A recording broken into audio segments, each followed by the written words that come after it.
so much. Thank you. And thank you so much for being here today. I really appreciate you coming to this session. And thank you to those who are also watching online. Today, I want to talk to you about falling in love with watercolor. And not just any watercolor, but how you paint watercolor. It's a learning process, and you're going to be learning so much this weekend. You're going to be learning different styles and techniques, but I want you guys to go home, experiment with what you're learning, and fall in love with how you love to paint. So I'm going to get started here, but I want to show you, this is the painting I'm going to be working on. If you want to pass this around, this is the original. And so what you're going to be seeing today, you're just going to be seeing the beginning stages. It's not going to come alive in the next hour. I mean, I hope to bring some of it alive, but I want to show you the process of how I get started. And here's another little picture if you guys want to pass that around. That's another one. So I'm going to get started painting and tell you my process. So first I would pick something, of course, that I love. I'm sure you guys, you pick something that you love and that moves you. And whenever I find something, I will project it onto my canvas, my paper. And if you don't know how to draw, projecting it is a good way to get perspective, but you really also need to know how to draw in order to paint it, because that's going to really come through. Your drawing skills will come through when you're painting it. So that's really good to know. So whenever I have my drawing done, I do a very detailed drawing, and a lot of times I will spend a long time studying my picture, where I get in my head, how am I going to do this? Where should I start? And, kind of a plan of action. So I usually start with the lightest colors first. So I mixed up a few colors. I'm using some alizarin crimson and some quin rose together. And I'm going to do the lightest colors first. Now, sometimes if I'm doing very detailed, I might go petal by petal. But for today, I'm going to do a wash and then go back in and fill in some details.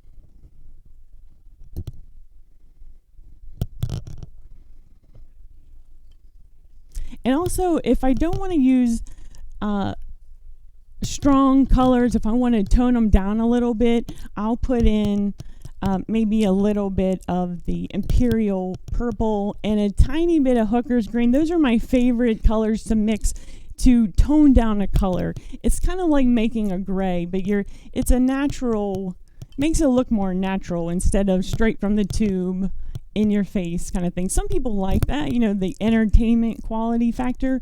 But for me, when I'm trying to get realism, I wanted to make it look very like real colors, like what you're seeing in the flower, not what like an entertaining color.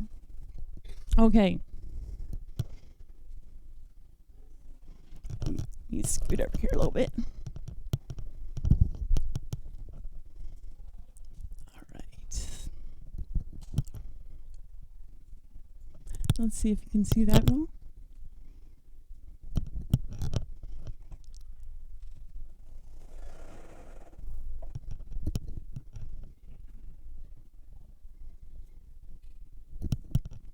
And if you guys have any questions while I'm painting, hooker's green. And the purple was imperial purple. Quin rose with a little bit of alizarin crimson. I think it's Daniel Smith. Okay, thank you. Yeah, usually mostly Daniel Smith colors. But I have branched out. I've gotten some, what's the one with the honey base in it? The other one. I'm sorry, what was it? M. Graham. That one.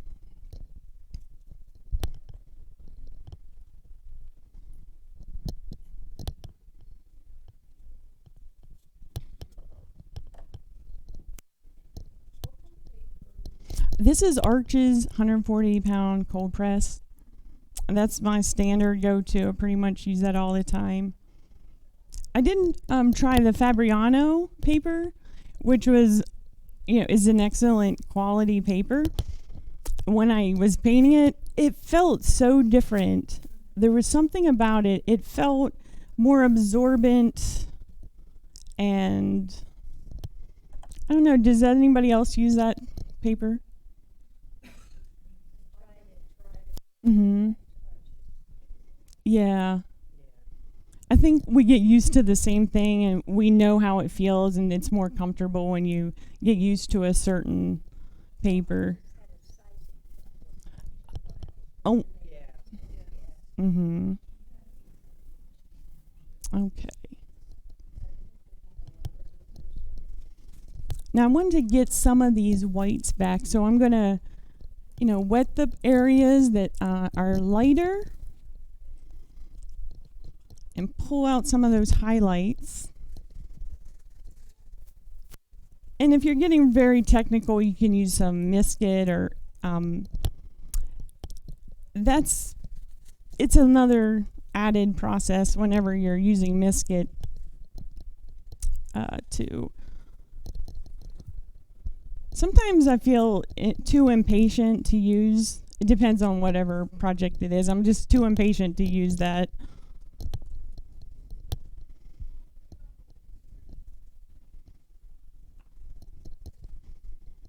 Another thing about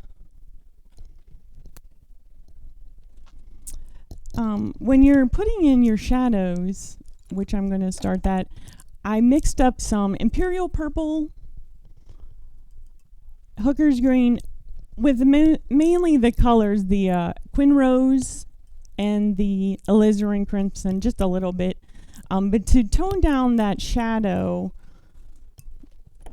added that Imperial Purple and Hooker's Green. And I just want to do a very light tone of that. Oh, I also added a little bit of cerulean blue. It's the Daniel Smith cerulean blue.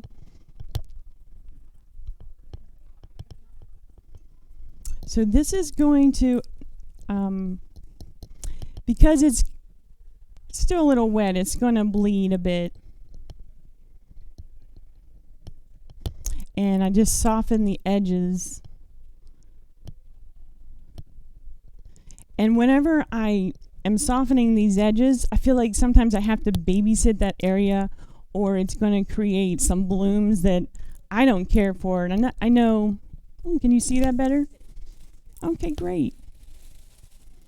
I can't see, but I'm glad you guys can. Okay. All right, thank you. No, I can see fine enough. That's great. This is good. Now, what color is that? Just kidding. Hey, if I can't see you guys, that's okay. Just kidding. All right, no, it's good. Oh, that's even better. Has anybody got a flashlight?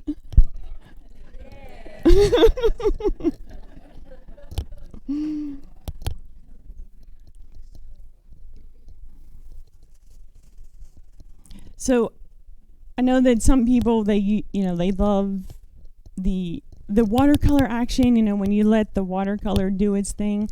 Well, that's not the class you're in right now. That's probably another room. But I like to be in control of the watercolor because I want my flower to look just like the flower. That's what excites me in watercolor. That's what I love, is when I'm painting and this flower comes to life, or if it's a person, especially when it's a portrait, a person, and it's coming to life. And to me, that's what's really exciting. And that's what keeps me painting, to create something that comes alive, that can speak to other people, that has an emotional quality.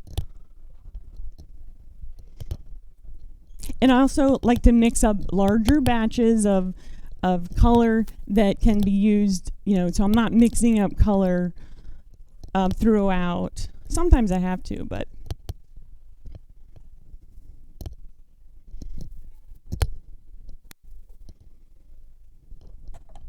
Oop. Yeah, I do too. The brush slips and.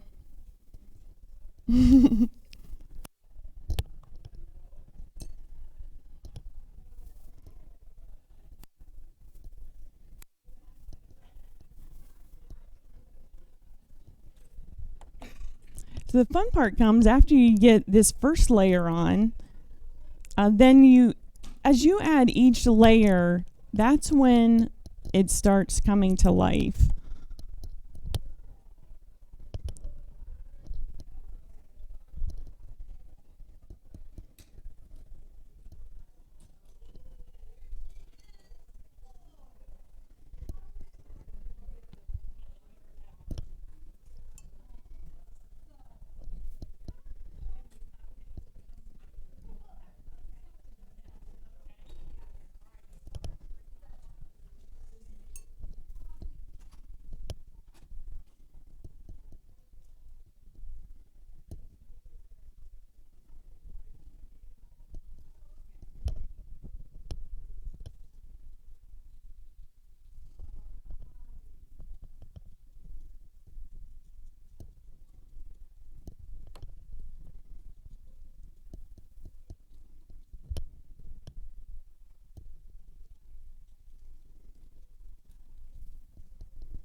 And a lot of times if I have color on one brush, I might pick up another brush that's clean and use that as my, just to fade the edges. I like to have the soft edges.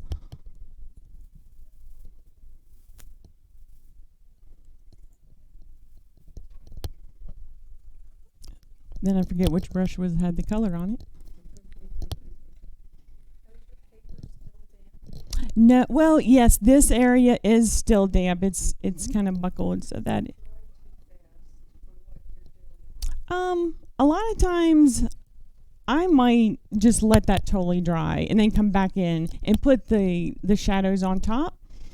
Because I don't mind if it's totally dry, and then when I do that second layer, it's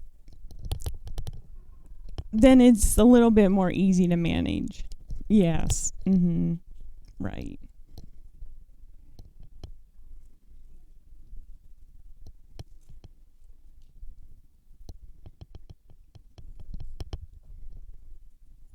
I'm using this old brush that I've taped the handle because I just want to make sure it doesn't fall off. But I just love the stiffness of that brush. A lot of times I just revert to favorite brushes, even though I have newer ones.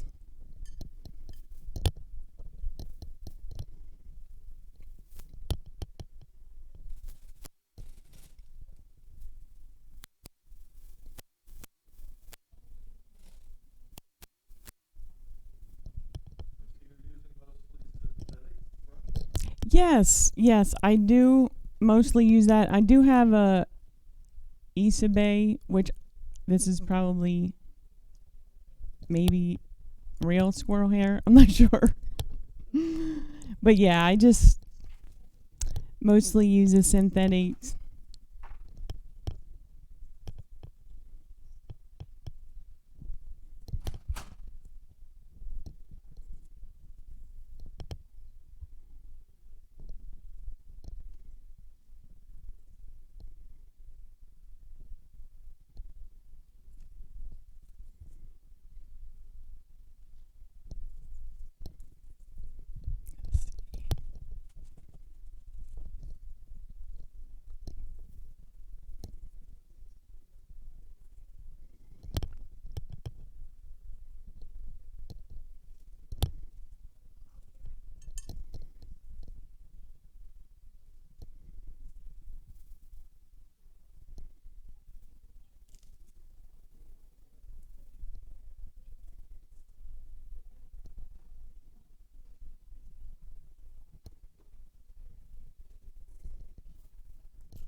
I'm going to go ahead and pop in some of these darker colors. There's a little rosebud here.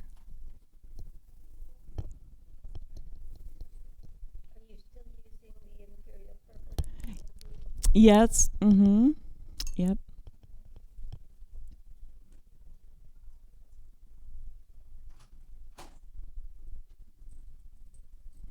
And I'm going to put in a little bit of burnt umber in this just to tone this red down a little bit.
Oh yeah. I'm going to show this. I'll put this here. And also is passing around the original painting. If you guys still have that, if you want to pass it around, so you can also see, kind of get a little closer view of the brush strokes.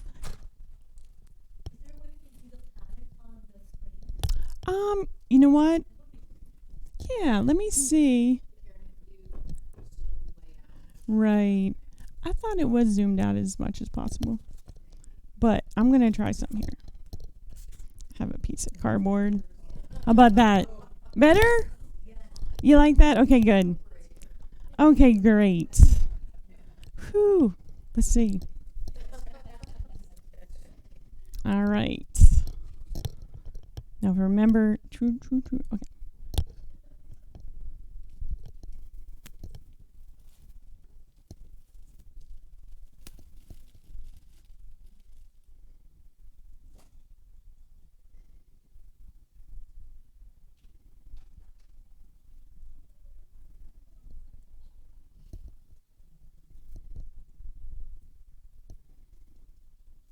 So even as you're laying down the color, you're kind of drawing with your paintbrush.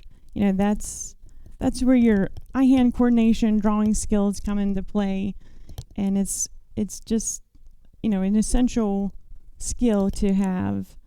So I know there's a lot of controversy about using projectors, but I know most highly realistic, or especially hyperrealism people, they use projectors to get their image on the screen, and it really does just save so much time.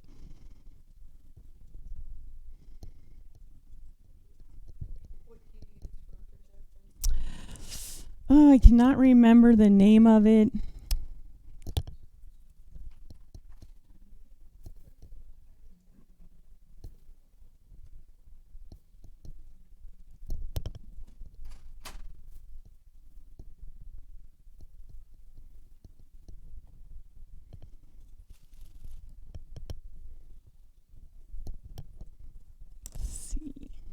Whoop.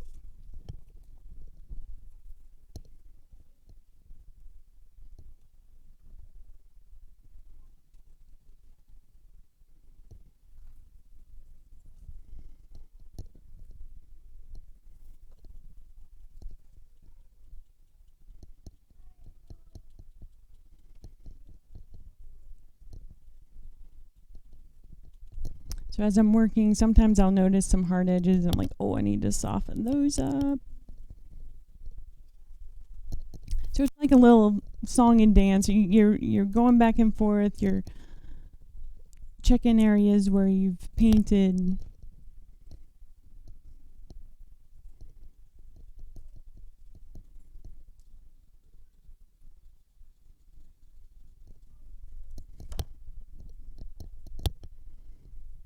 And then this side of the painting is there are more cool colors with the purples, and as I move over towards the right, it's going to be more the warmer colors where I even added a little tiny bit of some permanent red just to get a little warm tones to the pinks on the right side.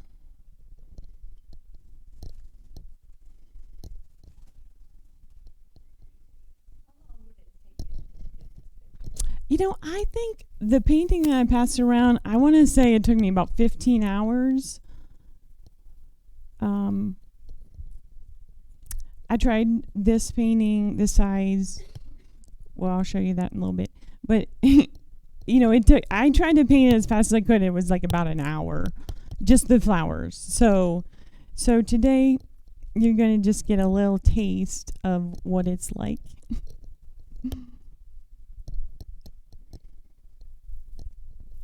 You guys want to hang around? We might. Can you order some luncheon? Make us go home.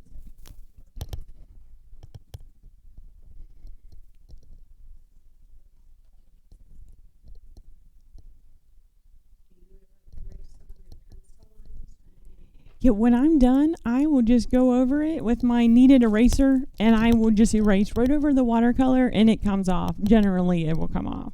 So make sure. Oh, I think.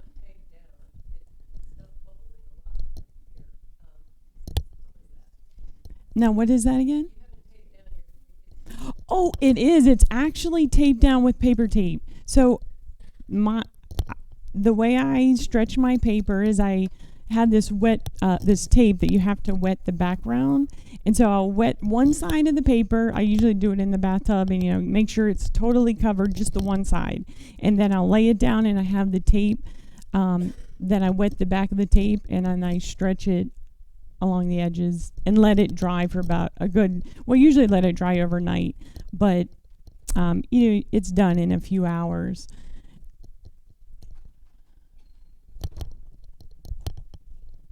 I did recently learn, you know, another way to stretch paper was the gator board. Does anybody use the gator board method where you just staple it down? When I learned that, I'm like, oh my goodness, why didn't they teach us that in college? I don't think they had gator board back then, but it is such a easier method. Oh, you don't? Oh no.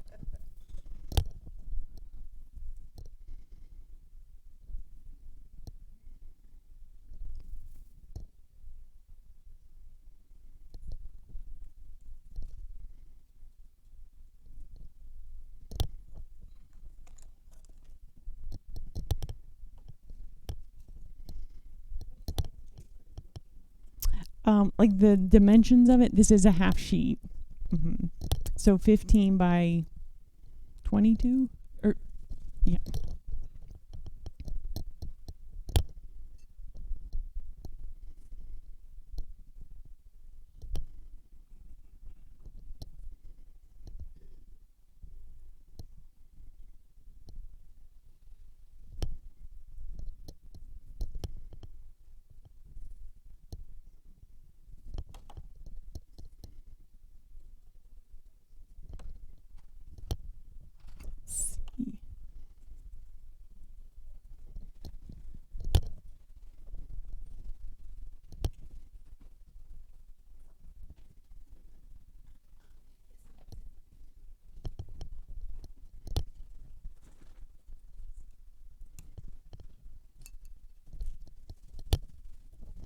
Just going to put some of these stems in here. I'm going to just use some burnt umber, some hooker's green, and probably I have some cerulean blue that's the Mission brand. It's very intense. To me, it looks kind of like phthalo blue. The different brands can be very different. The cerulean blue is so different in the different brands. I don't know if you've noticed, but I haven't found one that I absolutely love. I'm not crazy about granulated paints, and the cerulean blue of the Daniel Smith gets granulated. That's not controllable. So, and I like to be, have control over it. But that's the one I usually revert to, is the Daniel Smith cerulean blue. But I've tried others because I'm searching. So, does anybody know a cerulean blue that does not granulate? Okay, maybe I'm sure it's the elements inside in the paint, yeah.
All right, is that the halfway mark? Okay. Going to switch over to a different canvas.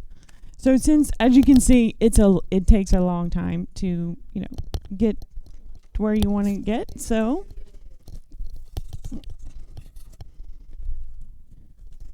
gonna just put that in my handy dandy oven.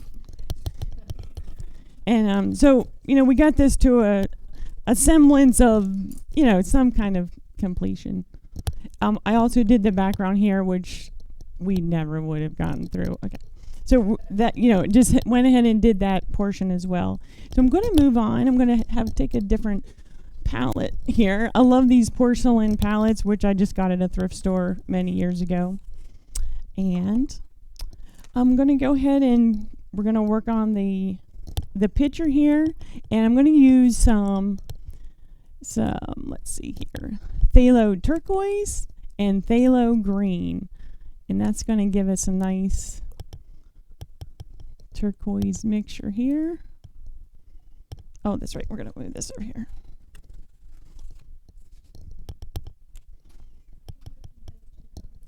What's that again? Yes, phthalo turquoise and phthalo green. Mm-hmm.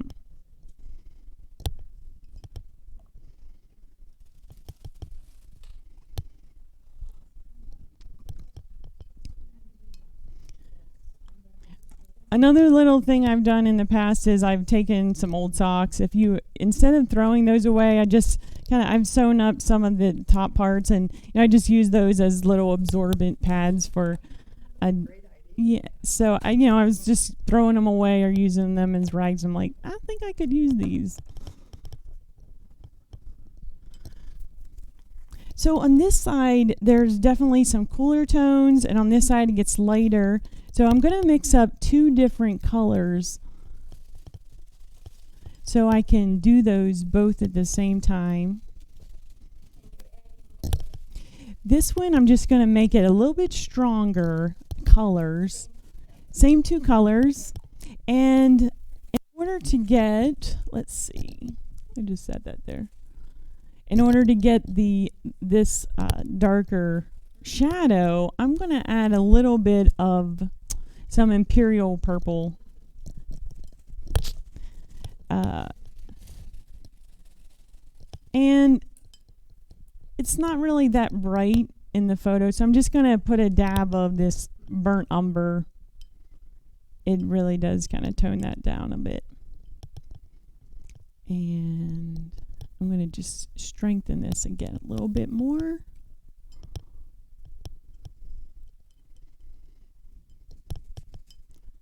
Let me get.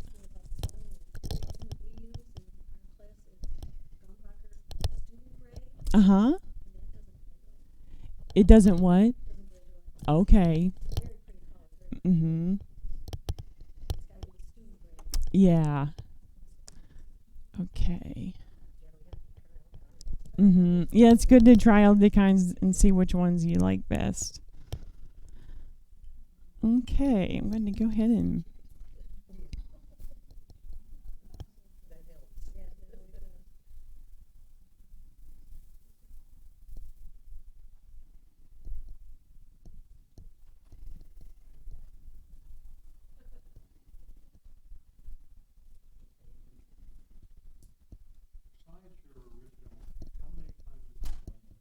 This particular one, so I did the original one, and this particular doing this pot right now, what I'm doing is the second time I've done it.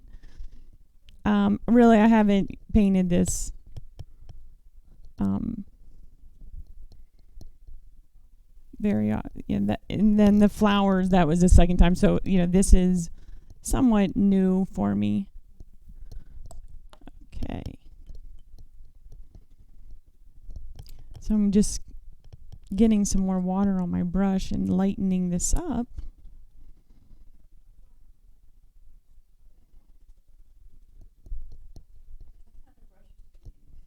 I love trying the different kinds of brushes. This one is at Isabe. I bought this for a workshop that I was in, and a lot of them. There's this black with the red rim.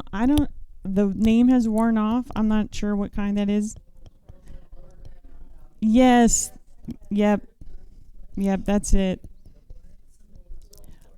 Yes.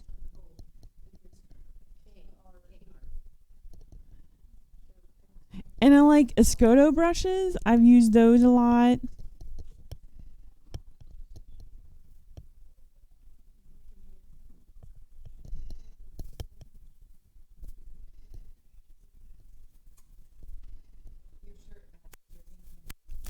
I didn't do that intentionally, but you pick what you love to paint, so maybe you just kind of...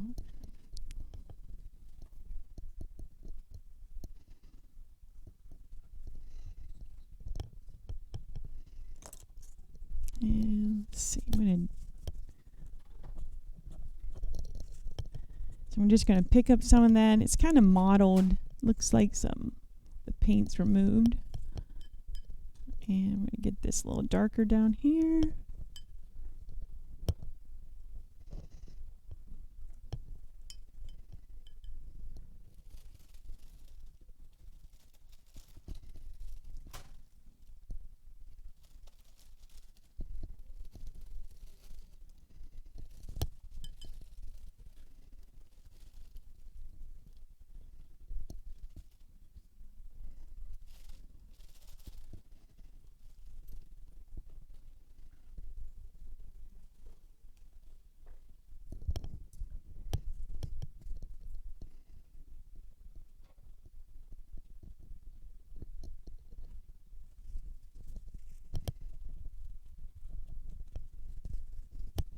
And I'm going to soften these edges where the green is going into the rust, because if I don't soften those edges, that will definitely show up underneath that when I put the rust color on there. So, and I need a little bit of a stiffer brush. That one's a little too loose.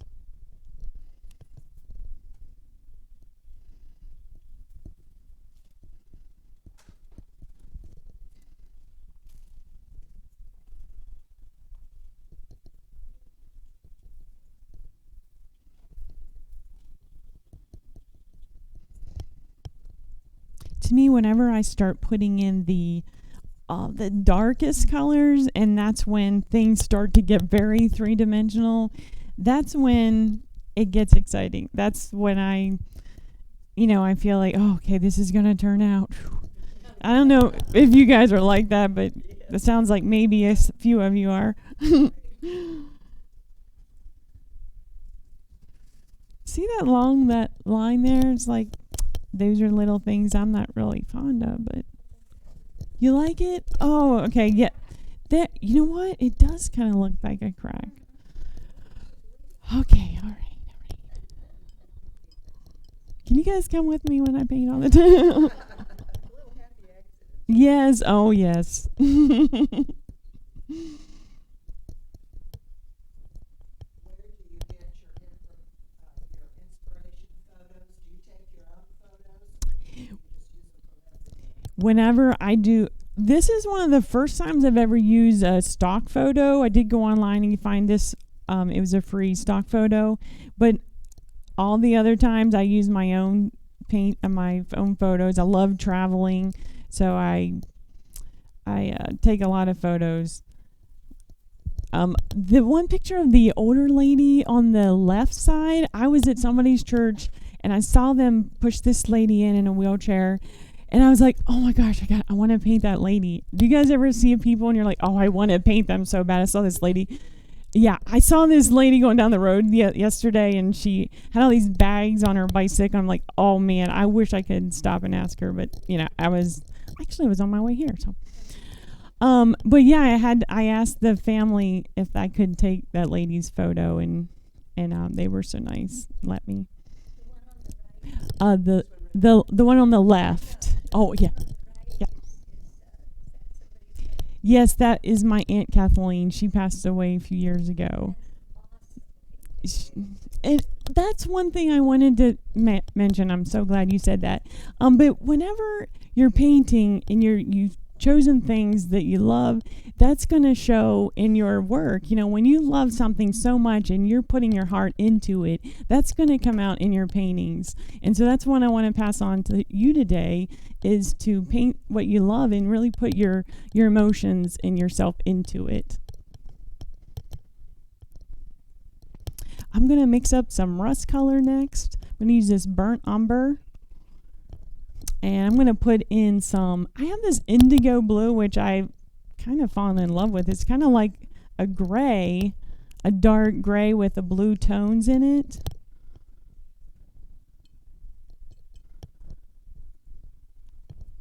And I think I'm going to add a little bit of alizarin crimson.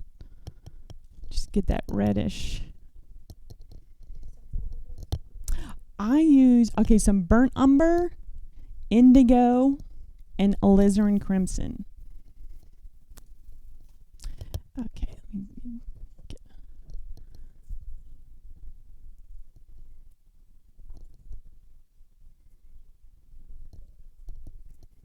Hey, look, let me see, what time is it? Let me just check real quick. Okay. Oh, thank you.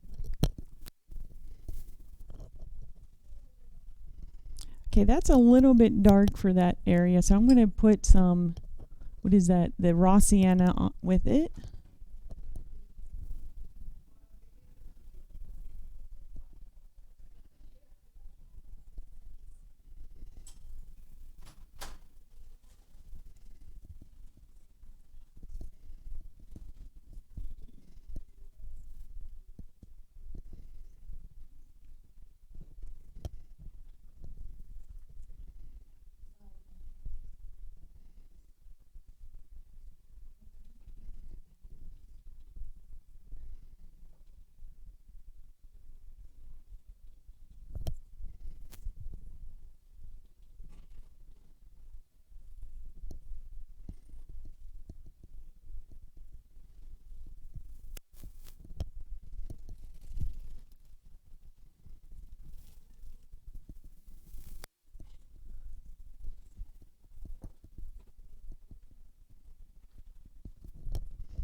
So I'm going to soften those edges.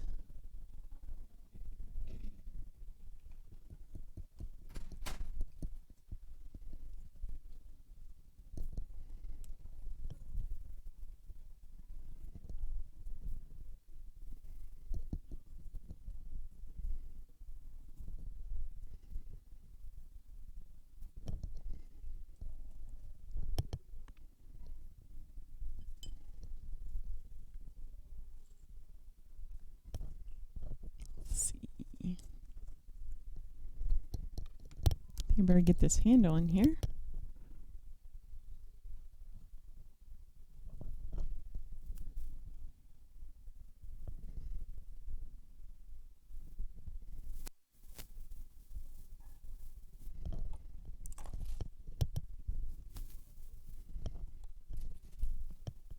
Just gonna soften that edge up.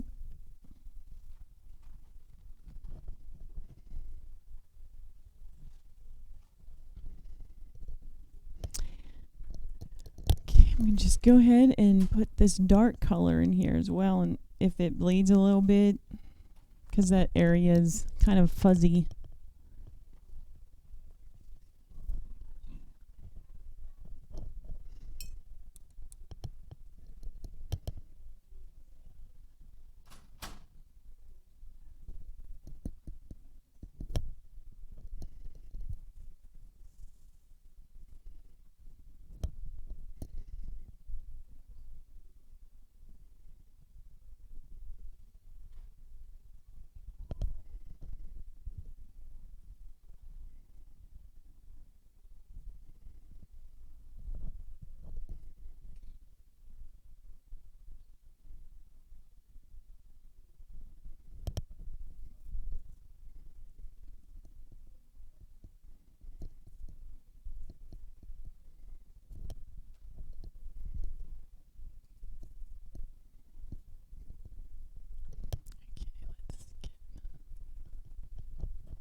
Okay, let's mix up some more of this color.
It's a race to the finish line.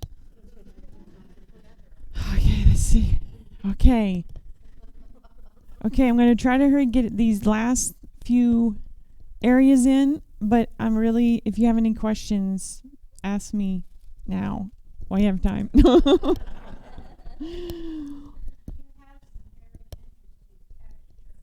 Yeah.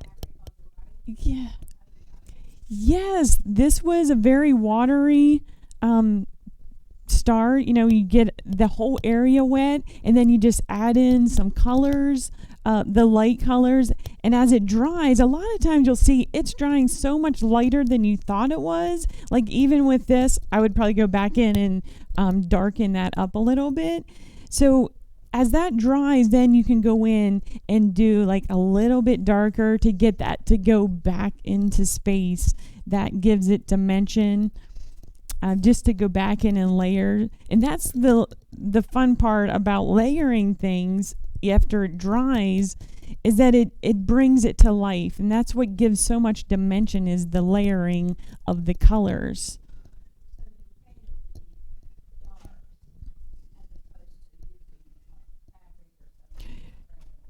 Right, that is, yeah, this is, yes.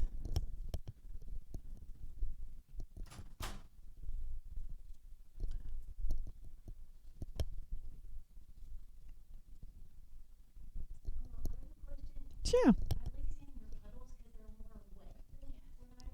Yeah.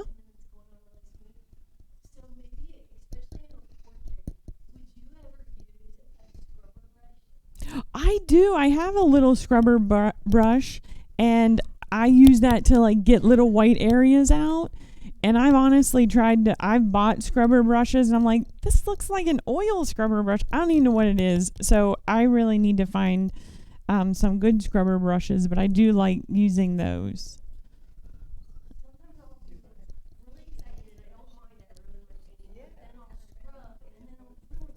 Oh no.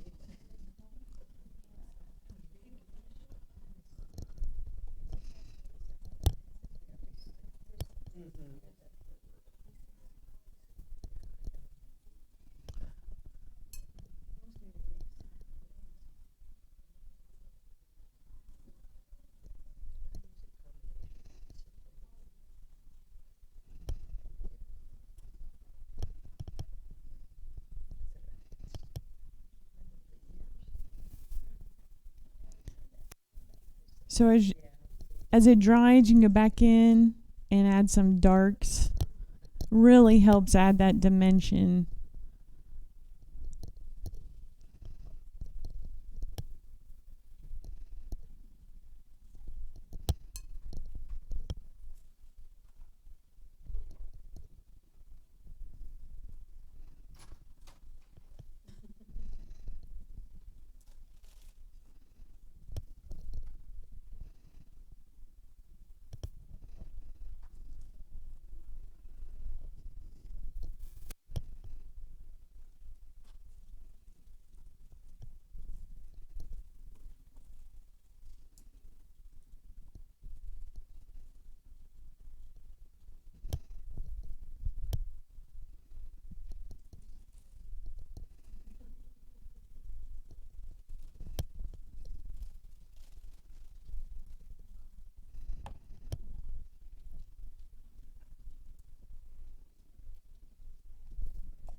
All right, is my time up? Okay.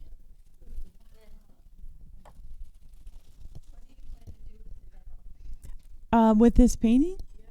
Does anybody want to buy it? Okay. Okay. Yeah, I'm willing to part with it.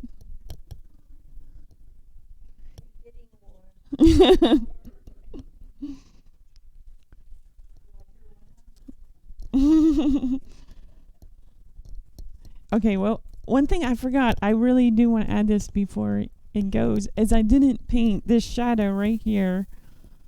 I want to cast this shadow.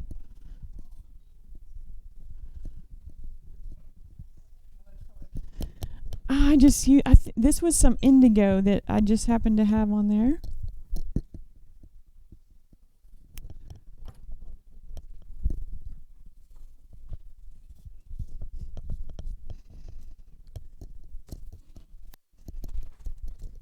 Okay, think I'm gonna call that quits.